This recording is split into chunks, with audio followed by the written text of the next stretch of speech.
बिस्मिल्लाहिर्रहमानिर्रहीम। अस्सलाम वालेकुम student and welcome in college physics. So student, आज हम डिस्कस करेंगे pre particle in quantum mechanics and it's wave function and it's eigen value of energy. Free particle. Let a particle of mass m is in motion along positive x-axis. Suppose the particle is not under the action of force, so its potential energy is constant, and for convenience we take this potential energy equal to zero. याद रखिए, according to classical mechanics force is equal to negative gradient of potential energy. So अगर हमारे पास कोई भी object हो और उस वो ऑब्जेक्ट किसी फोर्स के अंडर ना हो, मीन्स उस पर कोई भी एक्सटर्नल फोर्स एक्ट ना करे, so in this expression if equal to zero and this convert to this form, so it means this potential energy is equal to constant. तो याद रखिए, for the case of convenience we take this constant potential energy equal to zero. Now the time independent Schrodinger wave equation when a particle move along positive x-axis is this one. So अगर इस expression में हम potential energy की value को put करें, so we obtain this one. Similarly, if we replace this square root 2e by cut square by k, so this expression convert to this form. Now this is a second order differential equation and this can be solved by the help of characteristic equation or auxiliary equation. Let's suppose this d square by d square equal to m square, so this equation convert to this form. Here we are two terms, one in the square bracket and other is wave function psi. But when a particle move along x-axis, so it means the wave function not equal to zero, so it means this term is equal to zero. So m square plus k square equal to zero. अगर इसको हम solve करें पार m के लिए, so we obtain m equal to plus minus iota k. So the roots of this expression is alpha plus minus iota beta equal to 0 plus minus iota k. Now the general solution of second order differential equation equal to this one. So यहाँ पर हमने alpha की जगह जो है 0 को put करना है, इस आयोटा बीटा की जगह हमने आयोटा के पुट करना है, और इस माइनस आयोटा बीटा की जगह हमने माइनस आयोटा के पुट करना है. So this general equation convert to this form. So this is the solution of differential equation number 1. Now याद रखिए, यहाँ पर जो है हमारे पास a exponential iota kx and b exponential minus iota kx are two solution of differential equation 1. So its linear combination will be also a solution. याद रखिए, हमारे पास अगर इस a iota kx को हम इक्वेशन में 1 में पुट करें तो उसको सेटिस्फाई करेगा, फिर अगर इसी एक्सप्रेशन को 1 में पुट करें तो वो भी सेटिस्फाई करेगा, और अगर इस दोनों को हम एट अ टाइम पुट करें फिर भी उसी इक्वेशन को सेटिस्फाई करेगा. So it means if this is the solution of 1, this is the solution of 1, then it's sum which is also known as linear combination also with the solution of differential equation 1, where a and b are arbitrary constant. So that solution will be acceptable where k must be real. अब याद रखिए, ये solution जो है pre particle के लिए उस वक्त एक्सेप्टेबल होगा जब ये हमारे पास जो k है ये रियल हो. मिसाल के तौर पर ये k हमारे पास इमेजनरी है, मिसाल के तौर पर k बराबर है आयोटा k, सिमिलरली k बराबर है माइनस आयोटा k के, सो इक्वेशन इसमें कन्वर्ट हो जाएगा. अब अगर हम यहाँ पर x की जगह इन्फिनिटी पुट करें तो ये 0 के बराबर हो जाएगा, लेकिन अगर यहाँ पर x की जगह इन्फिनिटी पुट करें तो ये साई जो है इन्फिनिटी को अप्रोच कर जाएगा. और एक याद रखिए, विल बिहेवियर फंक्शन की ये कैरेक्टरिस्टिक है कि कभी भी इन्फिनिटी को अप्रोच नहीं करेगा. अगर आप उसमें x इन्फिनिटी पुट करें तो 0 को अप्रोच करेगा, लेकिन इन्फिनिटी को अप्रोच नहीं करेगा. सिमिलरली हमारे पास k इमेजनरी हो तो इस एक्सप्रेशन में अगर हम x की जगह माइनस इन्फिनिटी पुट करें तो ये इन्फिनिटी को अप्रोच कर जाएगा और वही 0 को अप्रोच कर जाएगा. तो तब अब भी हमारे पास ये जो फंक्शन है साई, ये इन्फिनिटी को अप्रोच करता है, मीन्स ये हमारे पास एक्सेप्टेबल वेव फंक्शन नहीं है.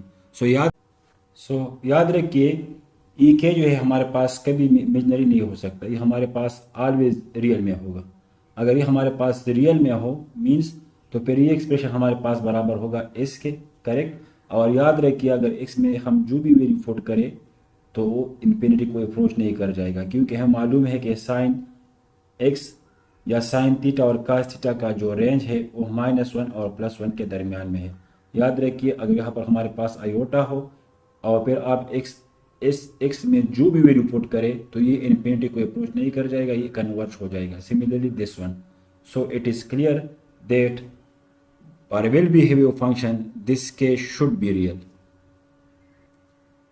Now, we need to find out the eigenvalue energy of energy operator and its eigenfunction. तो याद रखिए, हमें मालूम है कि हमारे पास जो eigenvalue इक्वेशन का जनरल फॉर्म है वो हमारे पास ये है, where A the general operator. अगर इसको हम हैमिल्टनियन के फॉर्म में लेके so Hamiltonian operator psi equal to lambda psi. अब हमने मालूम करना है, इस लेमडा को मालूम करना है फॉर फ्री पार्टिकल एंड इस वेव फंक्शन को शो करना है कि हमारे पास ये आइगन फंक्शन है कि नहीं है। तो इस एच की जगह हम पुट करेंगे ये वाला, because we know that this Hamiltonian operator is equal to kinetic energy operator plus potential energy operator, but for potential energy operator equal to 0 when the particle is free, so this H equal to this one, this is only kinetic energy operator। हमें मालूम है कि हमारे पास Hamiltonian जो होता है वो बराबर होता है काइनेटिक एनर्जी ऑपरेटर के और पोटेंशियल एनर्जी ऑपरेटर के, लेकिन फ्री पार्टिकल के लिए टर्म 0 होता है और ये बराबर होता है फ्री पार्टिकल के लिए -h² बाई 2m d² सो अगर इस h की जगह हम ये भी रिपोर्ट करें, we obtain this one. Now अगर इस वेव फंक्शन पर हम ये d/dx 2 टाइम ऑपरेट करें, so we obtain this expression. So it means this is the eigen value for a free particle and the wave function psi1, this one is a eigen function. Eigen function क्या होता है? Eigen function वो होता है जो eigen value equation को satisfy करे, mean यहाँ पर जो फंक्शन हो और यहाँ पर जो फंक्शन हो दोनों सेम हालत में हो। तो ये हमारे पास जो है psi1 है और यहाँ पर भी हमारे पास psi1 है। सो it means for a free particle psi1 equal to a iota kx is a eigen function and its corresponding value of eigen energy is h² k² by 2m। Similarly हमारे पास जो है फॉर फ्री पार्टिकल के लिए एक wave function ये भी है।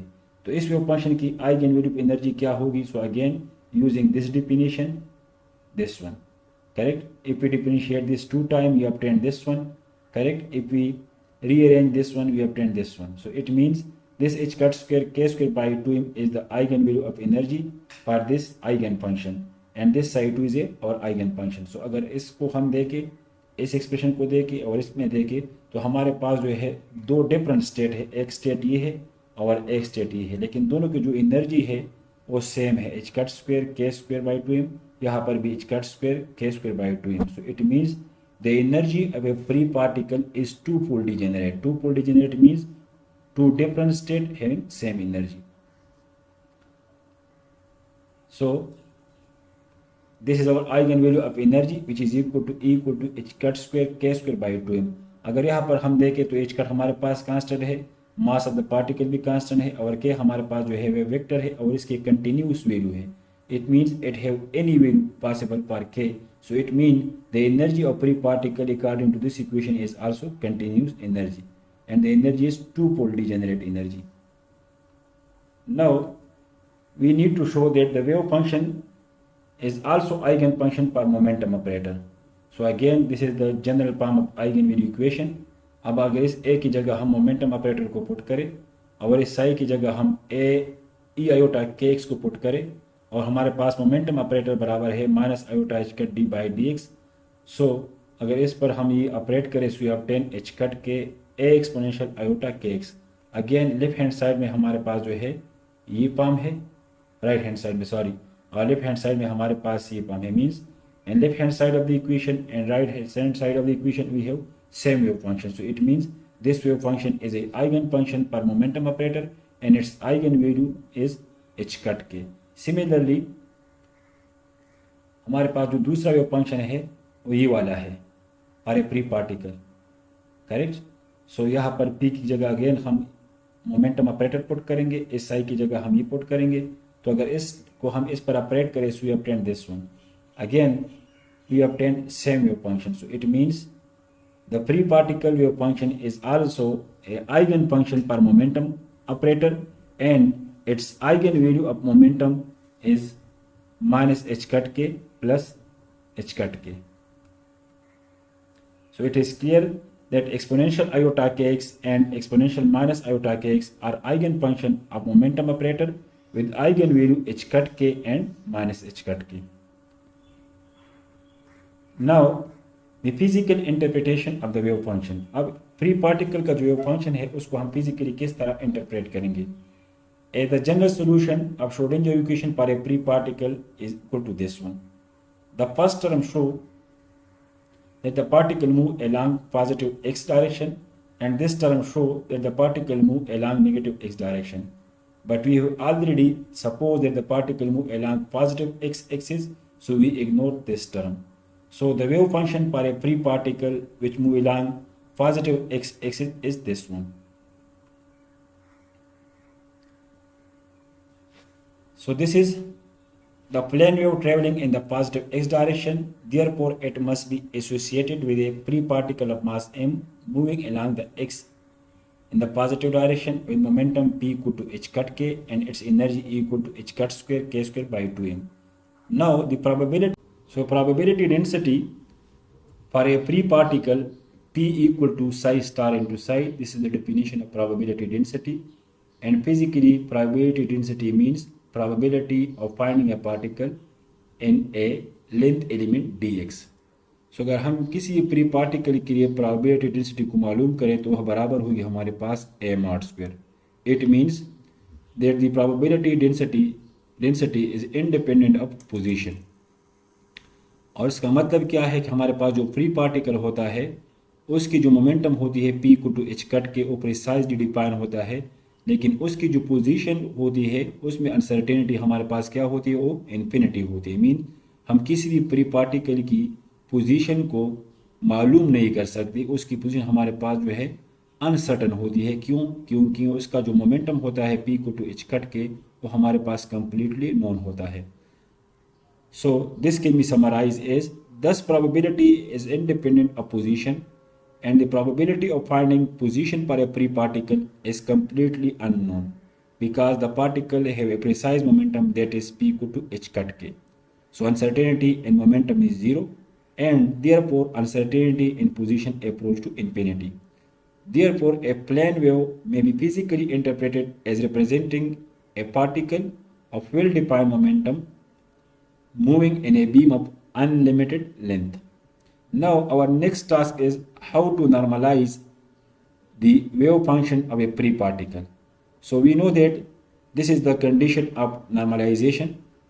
तो अगर हमारे पास एक फ्री पार्टिकल है और उसका जो वेव फंक्शन है ये है और इसको हम नॉर्मलाइज करना चाहे, so by using this normalisation condition this approach to infinity, it means we can not normalise the wave function of a free particle. तो याद रखिए अगर हमारे पास कोई फंक्शन हो और नॉर्मलाइज नहीं हो सकता, मीन्स वो इन्फिनिटी को अप्रोच करता है, तो फिर हम क्या करते हैं, हम एक दूसरा मेथड यूज़ करते हैं जिसको हम बोलते हैं बॉक्स नॉर्मलाइजेशन मेथड, और उस मेथड से हम फिर वेव फंक्शन को नॉर्मलाइज करते हैं. तो आइए इसको समराइज करते हैं. According to the interpretation of wave function the probability of finding particle somewhere in space and time is equal to 1 according to this relation. Now if we put psi star this conjugate and then psi this one, so we obtain this whole integration approach to infinity. Therefore the integral in the left hand side is infinite, hence wave function for a particle cannot be normalized. The difficulty arises because we are dealing with ideal case. In practice we cannot have absolutely free particle. The particle always be confined within enclosure and hence its position can be determined with uncertainty. This means it's that its momentum cannot be determined with absolute accuracy. इसका मतलब ये हमारे पास जो है हमारे पास जो फ्री पार्टिकल होता है उसका मोमेंटम हमारे पास कंप्लीटली एक्यूरेटली उसको हम मालूम नहीं कर सकते, उसमें भी कुछ ना कुछ अनसर्टेनिटी होती है. तो इसका मतलब ये है जब एक्स में मोमेंटम में अनसर्टेनिटी हो तो इसका मतलब ये है कि हमारे पास पोजीशन की जो अनसर्टेनिटी है वो इन्फिनिटी को अप्रोच नहीं करता, उसकी भी कुछ ना कुछ अनसर्टेनिटी होती है. So for this purpose we use an alternative method of normalisation that is box normalisation for free particle. तो याद रखिए ये जो कंडीशन है नॉर्मलाइजेशन का, ये फ्री पार्टिकल के लिए फेल हो जाता है। तो फिर हम एक दूसरा मेथड यूज़ करते हैं जिसको हम बोलते हैं बॉक्स नॉर्मलाइजेशन मेथड, और इसकी बेस पर हम जो है फ्री पार्टिकल की जो फंक्शन है उसको हम नॉर्मलाइज करते हैं। तो आइए देखते हैं कि हमारे पास जो बॉक्स नॉर्मलाइजेशन है वो क्या होता है। Box normalization method. It is assumed that a particle is enclosed in a large one-dimensional box of length L, at the walls of which the wave function satisfy periodic boundary condition. हमने assume करना है कि हमारे पास जो है एक free particle एक लार्ज लेंथ ऑफ बॉक्स में एनक्लोज होता है, और उस बॉक्स में जो है वेव फंक्शन जो है वो इस कंडीशन को फुलफिल करता है, that is psi x plus L, this is the wave function of the object at this point, and psi x, this is the wave function of object at this point. So this condition is known as box normalization condition. Now putting the value of wave function, so we obtain this expression, then if we summarize it we obtain this one, and finally we obtain this one. Now according to Euler equation this can be written as in this form. So compare real and imaginary part. This is real part and this is imaginary part. We obtain KL equal to cos inverse 1 or K equal to 2 pi n divided by L. It means if we consider a particle enclosed in a box, then its K vector is not continuous because K equal to 2 pi n over L. It means its energy will be not continuous. अगर हमारे पास कोई भी particle हो और उसको हम consider करें कि हमारे पास एक लार्ज लेंथ में एनक्लोज है जिसकी लेंथ है हमारे पास L, तो उसकी जो वेव वेक्टर होती है हमारे पास होती है फिर डिस्क्रीट में होती है। तो इसकी जो करेस्पॉन्डिंग एनर्जी होगी, energy of free particle equal to h cut square k square by 2m। So k की जगह हम ये भी पुट करेंगे, so we obtain En. So it means the energy of free particle is actually not continuous but it is discrete and will be in this form because here n equal to 1 2 3 4 and so on. As L is increase, अगर हमारे पास ये length जो है इसको हम increase करें, then the energy level decrease. So for very large box the energy level spectrum is practically continuous. Again ये जो इक्वेशन है ये अगेन कंटिन्यूस को अप्रोच करता है अगर इस लेंथ को हम इन्फिनिटी में पुट करें। अगर इसको हम इन्फिनिटी में पुट करें then this En equal to 0. So it means the energy difference between two level is 0. Correct? 0 means the energy is continuous.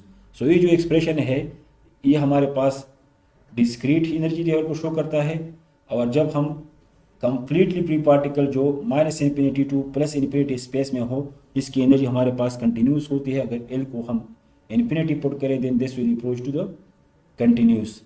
So as large as L increase the spacing of energy level decrease. So for a very large box the energy level spectrum is practically continuous.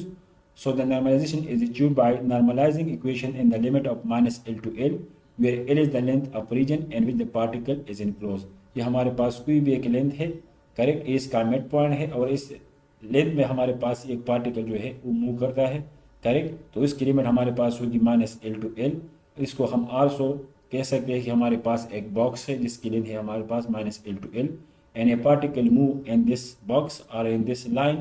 So we will normalize it by using this condition. So we obtain A equal to 1 over 2L under the root. So the normalized wave function for a free particle will be equal to this one. लेकिन याद रखिए ये हमारे पास normalise wave function है एक free particle के लिए, लेकिन इसको हमने एज्यूम किया है कि एक स्पेशल लेंथ L में जो है हमारे पास एनक्लोज है. This is the normalisation wave function for a free particle in a finite length L. Thank you.